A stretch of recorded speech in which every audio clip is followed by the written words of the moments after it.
All right, friends, happy Thanksgiving week. I congratulate you on actually being here in the room today. Campus seems pretty kind of quiet, kind of sleepy, but you're here to learn some OChem, so let's do it. We were talking about glycolysis, and last time we went through the first step, which is an irreversible step, and it's a step where we're committing one molecule of ATP, and that should make you uncomfortable because the whole point of glycolysis is to make ATP, and so why are we consuming it? That won't become immediately clear yet. In the end, you're going to see that by carefully placing phosphate groups in the right location, we're going to generate situations where we have good leaving groups and can recoup our investment of ATP. So understand that we're going to make this up a little bit later on. The other thing I wanted you to get a sense for as we go through each individual step is to pay attention to how the bonds are changing. For example, take the perspective of the phosphate group in ATP, the gamma phosphate group. It is attached to something that if it left would be ADP, a resonance stabilized anion, with a counter ion here that helps stabilize the negative charges. And so ADP is a good leaving group. This bond that we highlighted in orange is a weak phosphoanhydride bond, roughly equivalent to a carbonyl-based anhydride. And notice that the product that we're making, again, here is the phosphate. It used to be the gamma phosphate from ATP, which is why I'm labeling it there. Look at what it's attached to. Now, just a regular OR group. If this were a leaving group, it would be an alkoxide, which is not a good leaving group. We've gone from something where phosphorus was attached to a good leaving group to something where it's not. That goes from a phosphoanhydride to a phosphoester. Phosphoesters are more stable than our phosphoanhydrides, and that's why this reaction is downhill in energy. Yes? Are you recording? I did press the record button. Thank you for asking. And yes, it is capturing audio. Though if you really wanted to stick it to the folks that are not in class today, we should just forget to capture the audio and then give you guys test answers. Yeah, that sounds good. All right. Good. So the next step after making glucose 6-phosphate was an isomerization step catalyzed by an isomerase. That's what we call enzymes that make isomers. And the process here, as you saw, was to convert something, the glucose 6-phosphate, which is an aldose. You can tell it's an aldose. That means it's an aldehyde equivalent because the anomeric carbon is bonded to a hydrogen and a carbon. Whereas in fructose 6-phosphate, the anomeric carbon is bonded to 2 carbons. That's how you can tell that this cyclic hemiacetal form of glucose comes from an aldehyde, whereas the cyclic hemiacetal form of fructose comes from a ketone. We mentioned that conversion of glucose 6-phosphate to fructose 6-phosphate occurs through some simple proton transfer steps. I told you I would not draw a ring opening for you because you can presumably do that if you remember stuff from chapter 14. If you wanted to show it, though, and this will give me a chance to illustrate something that your text will sometimes do with proton transfer steps. If we were to do this the way that we did cyclic hemiacetal ring opening in chapter 14, we would first show protonation of this oxygen from carbon 5 to form an oxonium ion. Then lone pairs on this OH on carbon 1 would kick down and kick off that leaving group. We'd show that that's 2 separate steps. And then a final step would be removing the proton from the intermediate, the oxonium ion that looks like this. That's sort of 3 different steps. Your text will show all of this sometimes, especially in enzymatic reactions, in one step. It's not to communicate that it all happens in one step, but it's rather shorthand for all of those things that are happening, okay? So naturally, I'm not going to draw out for you the full cyclic hemiacetal ring opening mechanism and then give you this as option D and ask you which one is reasonable. Unless I switch the stereochemistry on one of the carbons. That's a fun trick, isn't it? But you now know it, so yeah. What? No, so what I'm telling you is this mechanism is fine for a cyclic hemiacetal ring opening, especially one that's catalyzed by an enzyme. It's also fine to show it stepwise, okay? So next we have tautomerization to form an enol. Here is the carbonyl carbon of our aldehyde. Here is the alpha carbon. Alpha protons that are alpha to aldehydes have pKa's in the range of 17, so it doesn't take a very strong base. In fact, this could be an enzyme side chain that removes the proton, alpha to the carbonyl, to get an enolate intermediate. And you could draw the resonance structure of that enolate intermediate in one of two ways. One is to have the pi bond here and a negative charge on the oxygen. The other, which I didn't draw, is to have the pi bond here and a negative charge on the alpha carbon. Either of those resonance structures are fine. I chose this one because to make the enol, we need to protonate the negatively charged oxygen, which we can do in this step as shown here. I will also say that I looked in your text, and your text actually, instead of doing it this way, has an arrow going straight to an acid, which takes you straight to the enediol intermediate, and that's fine too. Again, they're being a little bit sloppy and or condensing proton transfer steps with other steps, and that's fine. Yeah? In the book, I think it also calls it like a keto-enol step. Is that, even though it's going from like an aldehyde to an enolate, is that the same idea? Right. Yeah, we're going from an aldehyde to an enol, and I believe what your text is talking about is keto-enol tautomerization as a generic term referring to having the pi bond between the carbon and the oxygen versus between the two carbons. Yeah. So you can show that keto-enol tautomerization all at once, or you can show it stepwise. I chose to do it stepwise, and that's fine. All right. The nice thing about the enediol intermediate is once we're here, we completely lose track of which is the carbonyl carbon and which is the alpha carbon. Notice that before, this oxygen was the carbonyl oxygen, but from a different perspective, this oxygen could be the carbonyl oxygen. So what we're going to do is another round of tautomerization. I'm going to do this stepwise. We're going to remove the proton from the pink oxygen to get another enolate.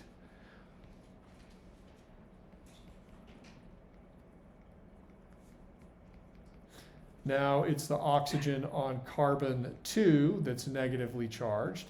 Everything else stays the same. Everything else is just a spectator to the reaction. I'll continue, 6, 5, 4, 3, 2, 1 to number the carbons. Then to finish the tautomerization, electrons will kick down to form a pi bond. We break the pi bond and we protonate now on the new alpha carbon 1 using some acid, some side chain group. And that's going to get us to the open chain form, which is a ketone instead of an aldehyde. So you have two successive rounds of tautomerization. These two steps are one round of tautomerization. Remember, tautomerization simply changes the location of a proton and a pi bond.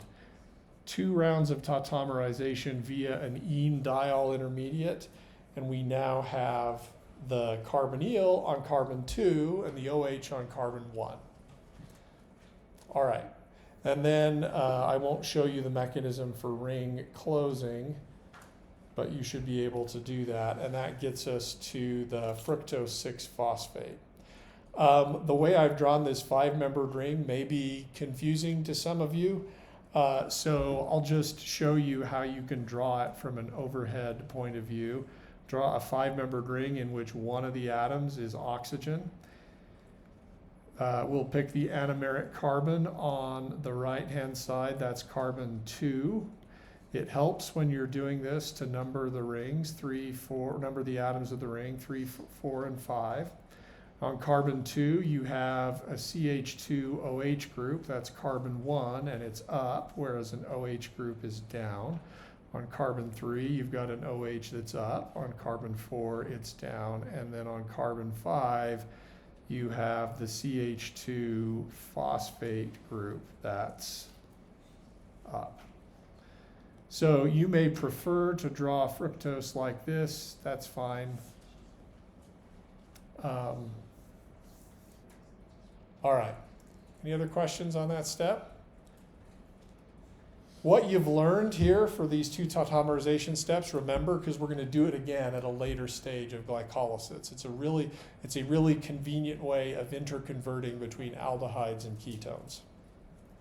All right, moving on, step 3 is to take fructose 6-phosphate. Oh, and I'll point out we didn't write the delta G for this process. This reaction doesn't change free energy very much. We're going to call it a reversible reaction, meaning you can just as easily go backwards from fructose 6-phosphate to glucose 6-phosphate.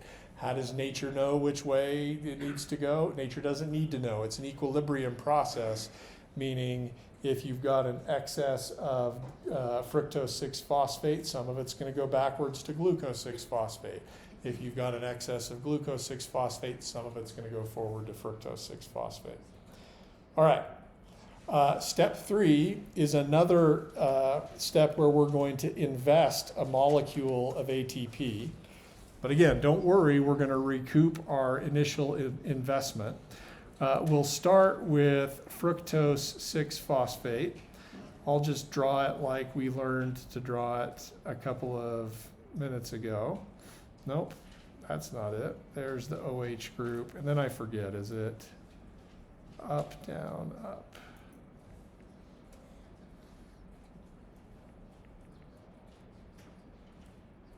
Ooh.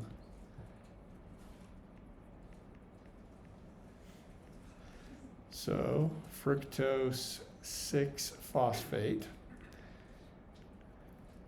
The product, need to move that over,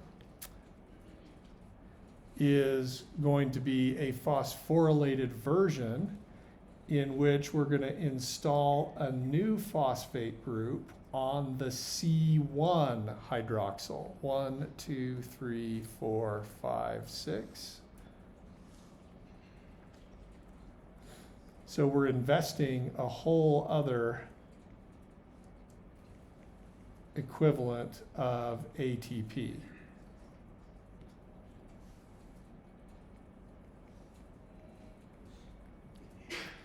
So the name of the molecule that's a product here is called fructose 1,6-bis phosphate, bis meaning 2, and they're on the OHs that are on carbons 1 and 6.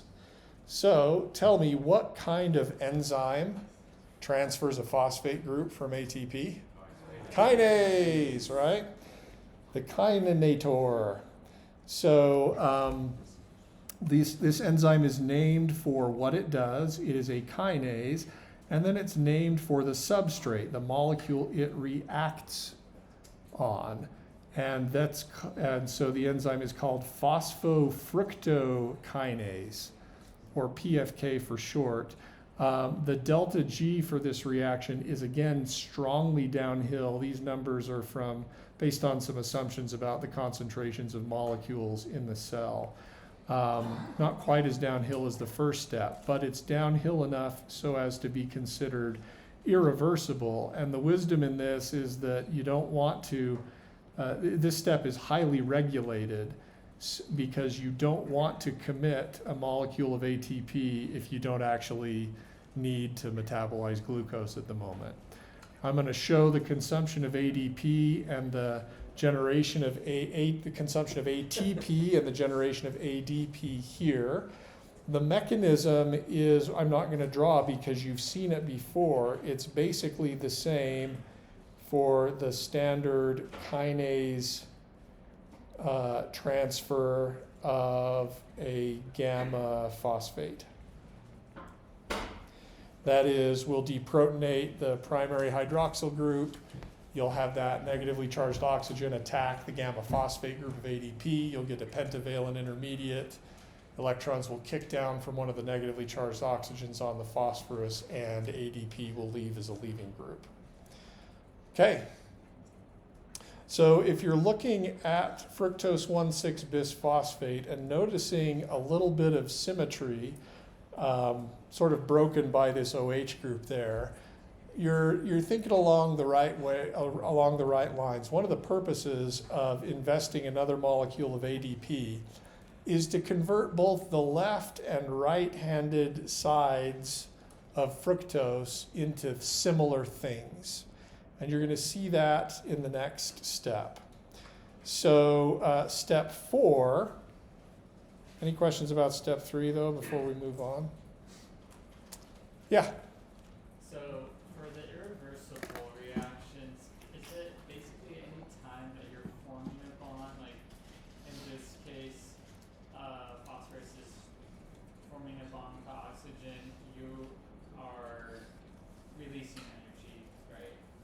And so is it like safe to say anytime like you're releasing energy by forming a bond, that is irreversible?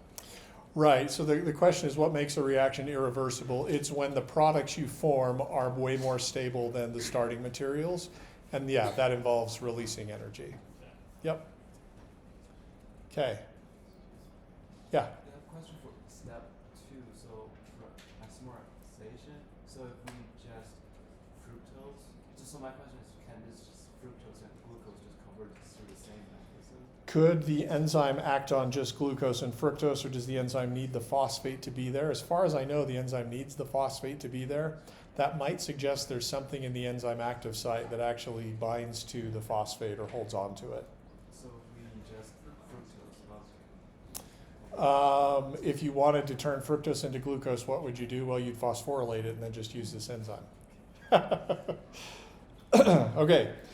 So step 4 is where we're going to break the glucose molecule, or rather this 6-carbon fructose 1,6 bisphosphate, into 2 equal pieces. So to do this, we're going to start with fructose 1,6 bisphosphate. And we're going to use an enzyme called, this enzyme is named for the reaction it catalyzes, aldolase. Oh, that sounds familiar, right? The aldol innator. And there will be 2 products from this reaction. One of them looks like this and is an aldehyde.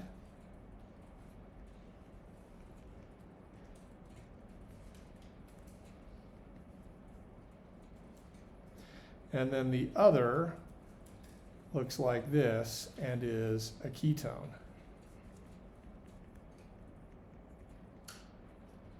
The ketone you have seen before because we made this ketone from glycerol. And I told you at the time that the ketone that we made from glycerol in fatty acid hydrolysis, or rather triglyceride hydrolysis, was going to intersect with the glycolysis process. The aldehyde on the top has a name. It is called glyceraldehyde 3-phosphate. And the ketone on the bottom already has a name that you've seen before. It's dihydroxyacetone phosphate. The reaction is actually very reversible. The delta G is basically 0.1 kilocalories per mole. And so this can go backwards and forwards. At some point in your biochemistry class, you're going to learn about a process called gluconeogenesis, which is the synthesis of glucose from simpler precursors. And you will see that that process uses some, but not all, of the enzymes from glycolysis. Generally, if the process is reversible, it could be used for both. Yeah. In the book, the glyceraldehyde 3-phosphate has a different stereochemistry. Does it? Yeah, the OH is coming out. Are you sure it's drawn that way?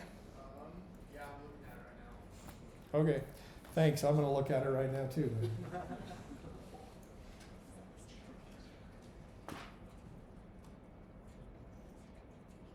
How about that? I've been drawing it wrong all this time.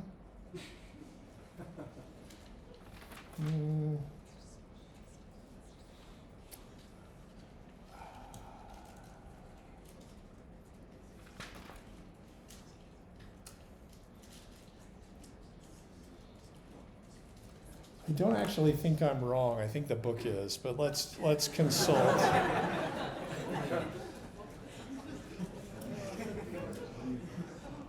Let's consult.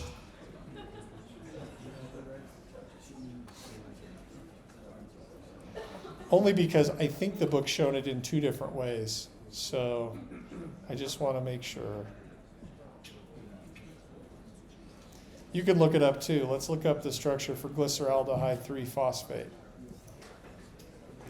Go to the Wikipedia article. Okay, the stereocenter is 1, 2, 3. Looks like it's R. It's supposed to be R, at least according to Wikipedia. 1, let's assign priority. 1, 2, 3, is that right?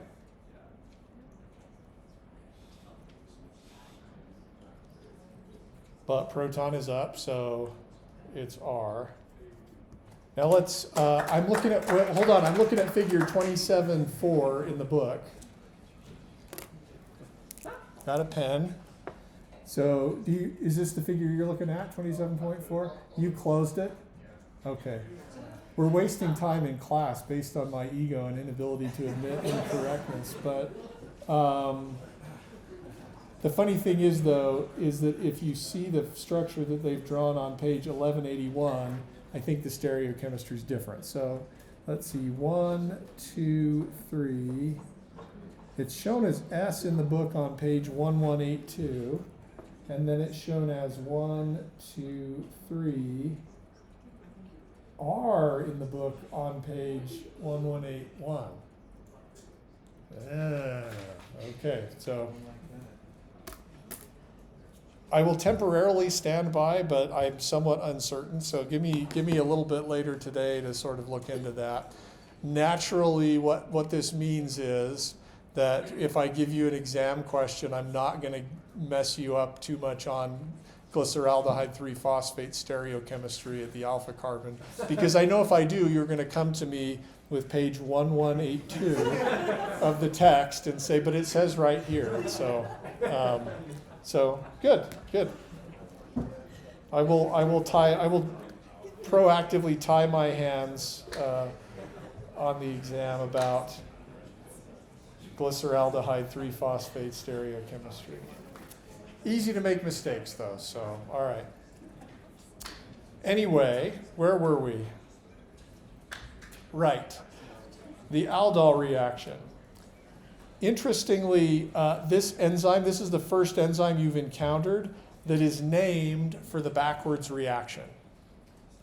And that's not immediately apparent, but for it to be apparent, we need to do the ring opening of fructose 1,6-bisphosphate. And this can be difficult, so let me show you how to do it. First, again, identify the anomeric carbon. That's the one in the cyclic hemiacetal that's bonded to 2 oxygens. The pink carbon becomes the carbonyl carbon, and the bond between carbon 2 and the ring oxygen goes away. So this is going to be an OH group. And then on carbon 2, there's going to be a ketone instead of an OH group. We're going to just draw that like this, even though it's kind of ugly. Okay? Now, some of you might prefer, now that this is ring opened, to draw this out flat, and that's fine too.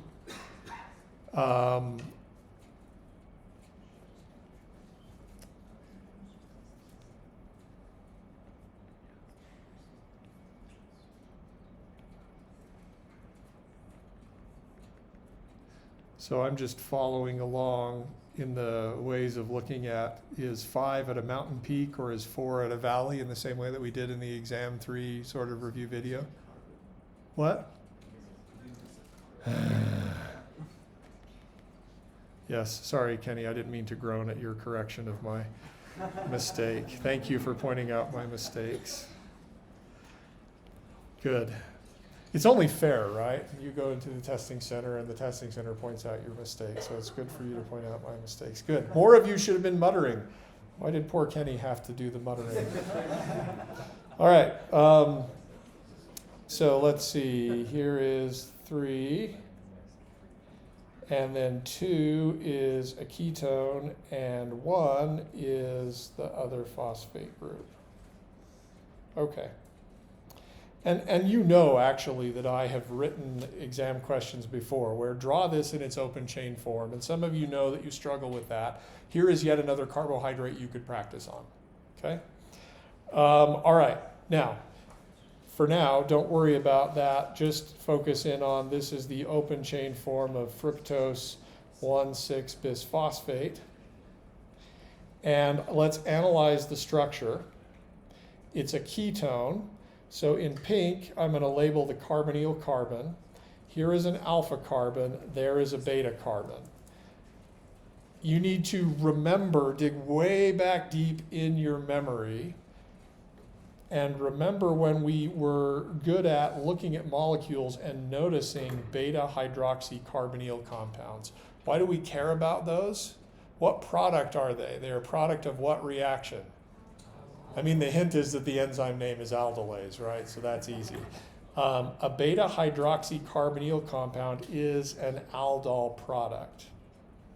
Now you should begin to see why nature did that isomerization step. We'll revisit that point in just a little bit. What bond is it in a beta hydroxycarbonyl compound that was made in an aldol reaction? The one between the alpha and the beta carbons. That's the one that is made during the aldol reaction. So it would make sense that we could then use a retroaldol reaction to break the molecule apart, breaking that bond between the alpha and the beta carbons. So again, the enzyme is called aldolase. In this direction, the forward arrow, it's a retroaldol reaction. In this backwards direction, the backwards arrow, it's an aldol reaction. Okay, so let's think through, remembering real briefly the steps of an aldol reaction. Remember, you deprotonate the alpha carbon to get an enolate. Then the negatively charged alpha carbon attacks the carbonyl carbon to give you a beta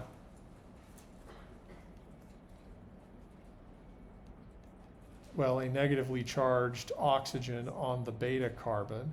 And then remember, we protonate on that oxygen to get the beta hydroxy carbonyl compound, right? So thinking backwards, the first step is going to be of the retroaldol reaction is that a base removes the proton from the beta hydroxy group.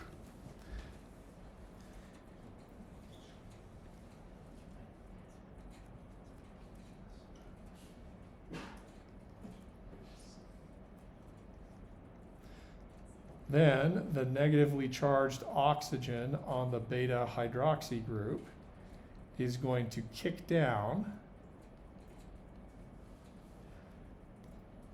Sorry, we're going to continue to number our carbons. 1, 2, 3, 4, 5, and 6.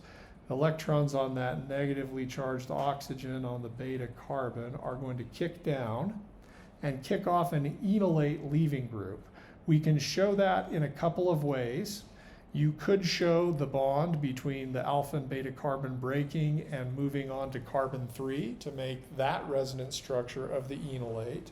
An acceptable alternative would be to make a pi bond here and break the carbon-oxygen pi bond. Either way is acceptable. Your text may do one or the other. It doesn't matter to me. I'm going to show the resonance structure where the lone pair goes on to the alpha carbon of the enolate. And you will see that we have now generated glyceraldehyde 3-phosphate. And I'm going to highlight that portion of the molecule in orange. This is the aldehyde. This is the former carbon 4, 5, and 6. You may look at that and say, hey, that's not the same thing. Just pancake flip it upwards, and it is the same thing. And then on the other side, in purple, you've got the enolate, which I'm going to draw like this. The alpha carbon is no longer a stereocenter.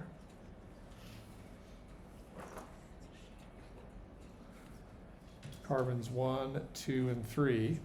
And then we will simply pick up a proton from an acid, likely an enzyme side chain.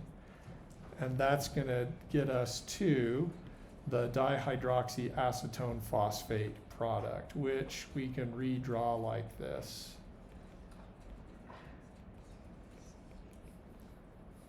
Carbons 1, 2, and 3. Okay. Sorry I didn't make the arrows connect to the drawings above. Hopefully you can tolerate that. All right. Now, I said something earlier about why nature wanted to do the isomerization. Let's think through that. Look at fructose 1,6-bisphosphate and notice that the bond between the pink alpha and beta carbons is the bond between C3 and C4. And if we break it in a retroaldol reaction, we get 2 3-carbon pieces. Okay? Let's look up here at the structure of glucose 6-phosphate. And let's just look at the open chain form where we can see the aldehyde. I've already got the carbonyl carbon in pink and the alpha carbon in pink here. Let's now highlight the beta carbon. This is also an aldol product. This is also a beta hydroxycarbonyl. But if you broke the bond between C2 and C3, you'd have a 2-carbon piece and a 4-carbon piece. Now, presumably that would be okay, but you'd need different enzymes to deal with the 2-carbon segment and the 4-carbon segment. If we instead isomerize to fructose, moving the carbonyl over 1 space to carbon 2, then we break the molecule into 2 equal 3-carbon pieces. And it's even better because we're going to see it is trivial and super fast to convert dihydroxyacetone phosphate into glyceraldehyde 3-phosphate. That allows every other step we're going to do to happen with the same set of enzymes. So nature's super efficient in this way. This is the kind of thing I'm talking about when I'm saying it would be helpful. You can just sort of brute force memorize all of this, but it'll be helpful if you can try to get a sense for the chemical logic of what's going on. That isomerization step is to set up the retroaldol reaction, which splits the molecule up into 2 3-carbon pieces. Okay, questions about the retroaldol?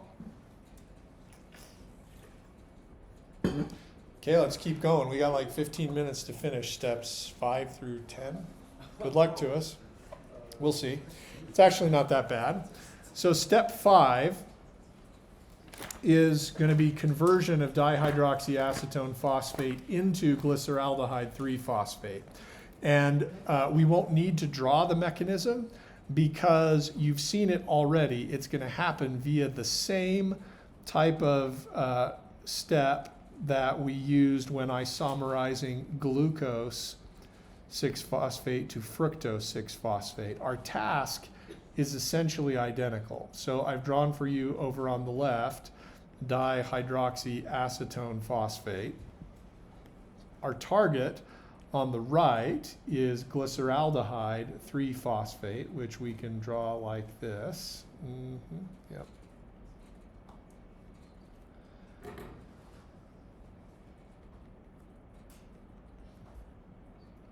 Again, the stereocenter just needs to be R. I'm drawing it in a slightly different, the molecule in a slightly different orientation. Carbons 1, 2, and 3, carbons 1, 2, and 3. We have a ketone, and it needs to be an aldehyde.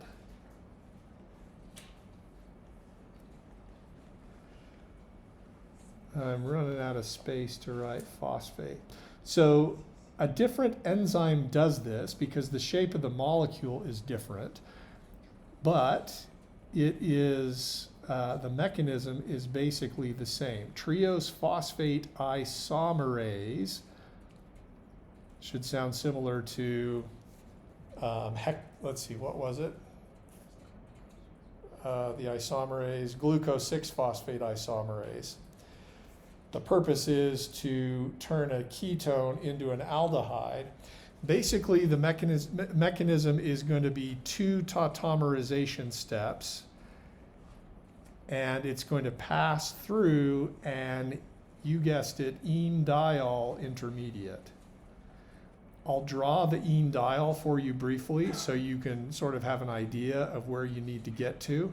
You should go through this mechanism and make sure that you can draw it. Here is the ene-diol intermediate. And that would be a good way to test whether you really understand that previous isomerization step. Okay? Briefly, you're going to deprotonate on an alpha carbon to generate an enolate, then an enol, and then you're going to reprotonate on the different alpha carbon.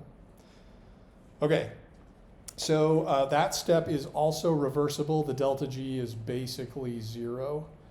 And interesting and not actually relevant to this class, but you may learn about it in biochemistry, this enzyme is super fast. There's a lot of different ways to be a super fast enzyme, but this is evolutionarily optimized. You can't get any faster for an enzyme. If it got faster, it would be faster than how long it takes for molecules to diffuse in water, and there's no sense in optimizing beyond that point. So it's basically perfect catalysis. All right, now notice that everything we're going to do on from this point on, steps 6 through 10, happens twice. So if you're kind of keeping track of whether we're regenerating our molecules of ATP, that's what you have to know. Because up here is our first molecule of glyceraldehyde 3-phosphate, and this is now our second molecule of glyceraldehyde 3-phosphate. Okay. Broke it up into 2 equal pieces. Everything else happens twice from this point on. Now our task is going to be to oxidize and carbons and rearrange functional groups so that we have good leaving groups for ATP to come in and attack as a nucleophile, ADP to come in and attack as a nucleophile so that we can generate a molecule of ATP. Okay.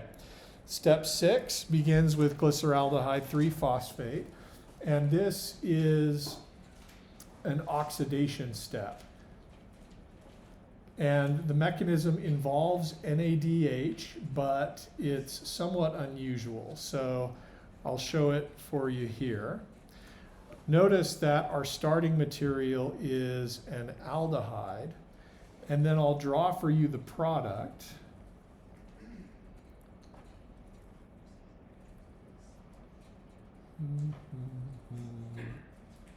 Oops, that was the eraser.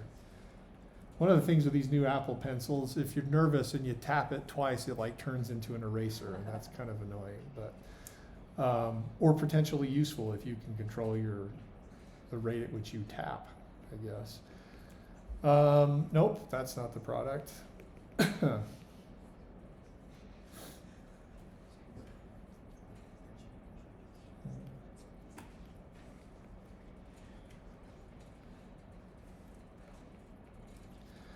And this product is called 1,3-bisphosphoglycerate. Notice what's changed. We're going to continue numbering the carbons. Notice that C1 is no longer an aldehyde. C1 used to be an aldehyde. Now, what kind of functional group does that look like? It kind of looks like an ester, although if it were an ester, this would be an OR group. Or if it were a phosphoester, this oxygen would just be an OR group. It should look a little bit like an anhydride, or perhaps like a phosphoanhydride. So here is a phosphoanhydride, sorry, in which two phosphate groups are attached to each other. Here is a carbon anhydride. What you have here, the functional group here, is what we might call a mixed phosphoanhydride. It's basically like an anhydride, but what's on the left is not the same as what's on the right. Okay? Now, why is this, okay, so what's gone on here? In this step, we've done an oxidation and we've added a phosphorus. So this mechanistic step is somewhat complicated. You do need NAD+ to do the oxidation. So you would predict that the enzyme that catalyzes this reaction would be a what kind of enzyme? Dehydrogenase, right. That's the term we use for an enzyme that does redox reactions by delivery of H-. It turns out that the other participant in this reaction is a molecule of what's called inorganic phosphate. That's just a phosphate ion in one of its protonation states, probably this one. Okay? Now, interestingly, this reaction is totally reversible. The delta G is basically 0. The reason it's reversible is because the aldehyde starting material is about as stable as the mixed phosphoanhydride product. This gives you a sense for something I told you at the very beginning of carbonyl chemistry, which was that aldehydes are at the top in terms of reactivity. You got aldehydes, you got ketones, you got acid chlorides and hydrides. And nature can move seamlessly between aldehydes and hydrides, as it's doing here. Okay. The other thing that you ought to be able to see here is that this product, this 1,3-bisphosphoglycerate, sets you up with a phosphorus that's attached to something that could be a good leaving group. I'm going to highlight all of this in green as in a good leaving group.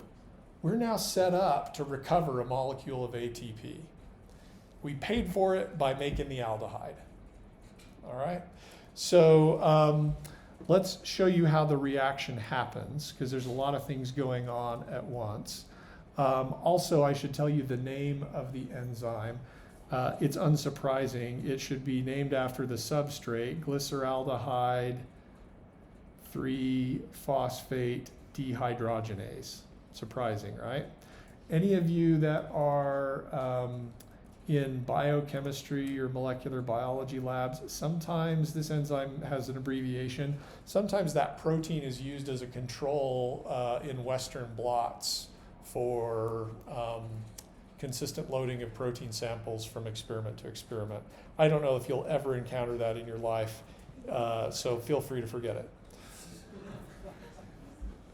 All right, so the mechanism involves first the phosphate anion,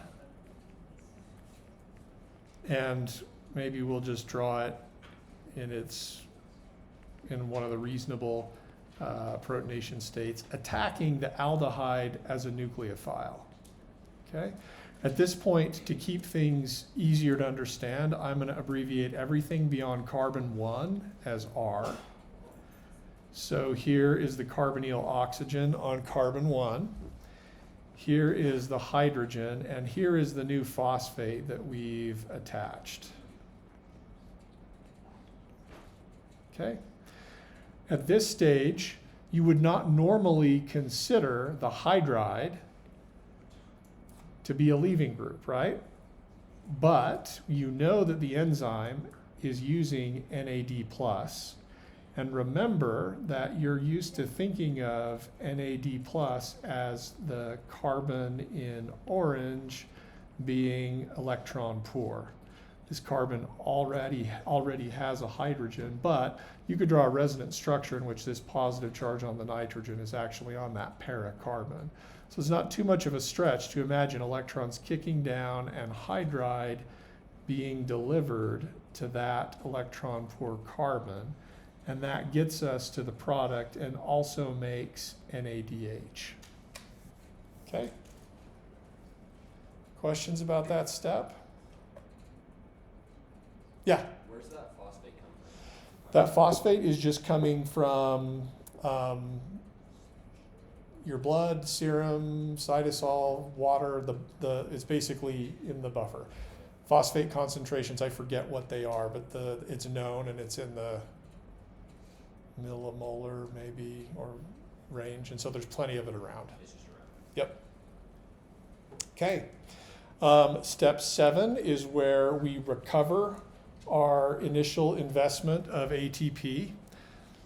So we'll take 1,6-bisphosphoglycerate, and again, because we had an aldehyde which is really reactive, we were able to do this oxidation step without any trouble. And then in this next step, we're going to bring in a molecule of ADP as a nucleophile, and we're going to get a molecule of ATP out as a product. And again, the crazy thing here is that the delta G of this step is, again, basically 0. This step is entirely reversible. The products are, again, basically the same molecule as a leaving group. Now with a carboxylate on carbon 1. And then, of course, the other product is ATP. And the way this molecule, the way this process works is the beta hydroxy group from ADP, the beta, phosphate group from ADP,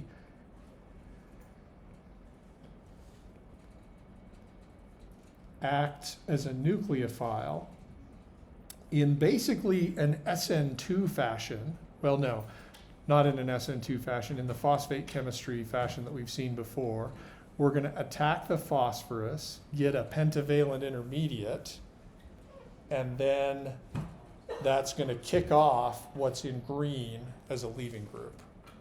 And you will see that in the starting material, we had this, what I called a mixed phosphoanhydride. And in the product, we have just a phosphoanhydride. So that's how you can tell that this process is reversible, because you make basically a similar kind of bond. And at that point, we've recouped our initial investment of ATP because we got to do this twice. Now, I know that the holiday is coming, but that you would rather sit here and feast on chemistry than go off and do what you want to do. I know it is hard for you to leave this class today. Nevertheless, we're going to end it here. So you'll have to take one for the team, and have a great Thanksgiving. I will see you back here afterwards.